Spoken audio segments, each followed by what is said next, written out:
Assalamualaikum warahmatullahi taala wabarakatuh. Waalaikumsalam. Kepada Tuan Guru dan juga Ustaz pengajar majlis, bolehkah Tuan Guru uraikan sedikit tentang Nur Muhammad dengan kaitan dengan sifat 20 Asy'ariyah Al-Maturidiyah? Sekian, terima kasih.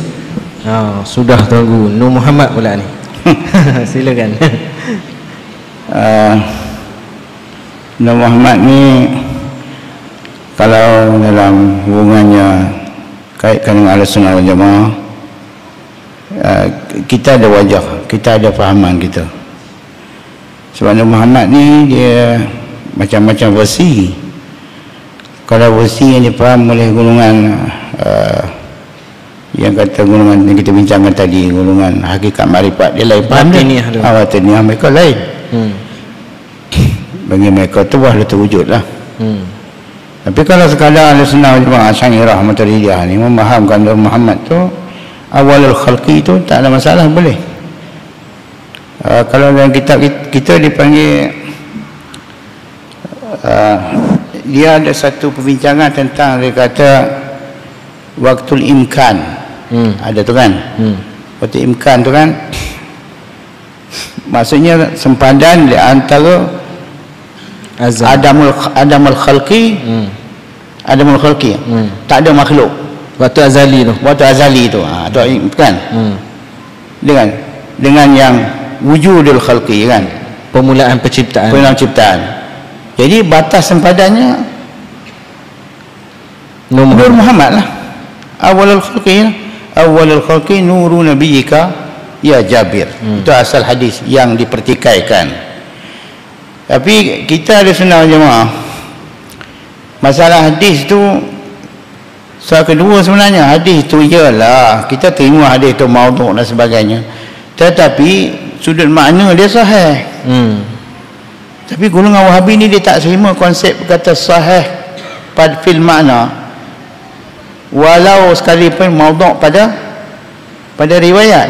Dia tak terima. Dia tak terima kaedah tu. Sebenarnya kaedah tu bukan kaedah kita kata kaedah ijma' di sudut apa, ada ahli mustalah hadis yang mengatakan tak boleh pakai, tak. Ada juga ulama-ulama hadis yang terima kaedah tu. Tak payah bincang lah yang tu kan. Jadi awal khalqi ni ya Nur Muhammad SAW itu munasabah boleh diterima seperti mana yang dibincangkan dalam kitab Al-Muntaqah. Muntaqah ni yang disusun oleh Al-Ghumari, Sayyidi Abdullah Al-Ghumari, Al-Muntaqah. Dalam tu dia datangkan adillah dari yang banyak, sama ada hadis ke ataupun kias-kias nukilan daripada ulama Ahlussunnah yang muktabar, daripada Imam Ghazali ke, hatta daripada Ibn Qayyim sendiri, tentang munasabahnya boleh diterimanya, boleh diterima kepercayaan awalul khalqi nuru Muhammad SAW, boleh. Walaupun dia tolak hadis tu, dia setuju hadis tu tak boleh. Hadis yang maudhu' tu maudhu' lah, yang tak maudhu'nya ada. Ya. Dalam kitab Muntaqah tu dia kata yang tak maudhu'nya, yang hasannya ada, seperti mana yang diriwayatkan oleh Ibn Hajar Asqalani sendiri, hadis hasan. Dia kata kuntu mata kutibta nabiyya. Ya. Sayyidina Umar tanya Rasulullah, mata kutibta nabiyyan, bila masa engkau telah dilantik sebagai Nabi? Ya Rasulullah, aukamakon. Nabi menjawab, kutibtu nabiyan, aku diciptakan sebagai, aku dilantik jadi Nabi. Apa ujung hadis tu? Ketika Nabi Adam antara ruh dan jasad, antara ruh tak jadi lagi, tak dicipta lagi Nabi Adam. Kutip tu nabiyan, saya lupa lah Ustaz, maaf. Tapi itu satu hadis, itu hadis hasan. Menunjukkan itu tentang ruh. Ruh tu maksudnya Nabi Adam tak wujud lagi.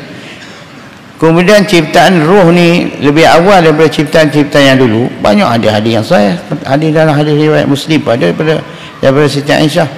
Ruh ni diciptakan lebih dulu daripada langit, daripada bumi, daripada alam ni. Ruh awal terawal makhluk pun ada. Dan kata Imam Ghazali, ruh itu nur.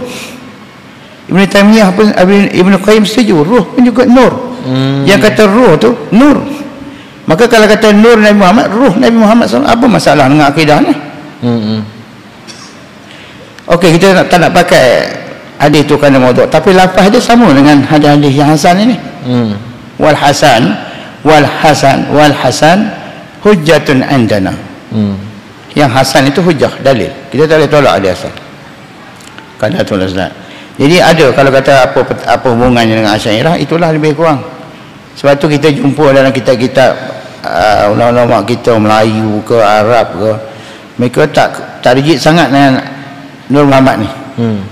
Selalu yang rigid sangat yang beliau ini dia bukan Asy'ariyah Maturidiyah, dia ada masalah sebenarnya. Ya. Itulah apa. Betul. Sebab tu tuan guru kita, saya nak tambah sikit. Tuan guru kita dulu senang je bagi satu orang kata alamat kan. Satu kata kata sebagai alamat penunjuk. Nak bagi orang ramai faham. Bila kata Wahabi ni dia tak nak kunut, dia tak nak talqin, kan? Dia tak nak tali arwah, sifat 20 dia marah, itu tanda dia. Tanda tu munasabah orang, tanda. Ya.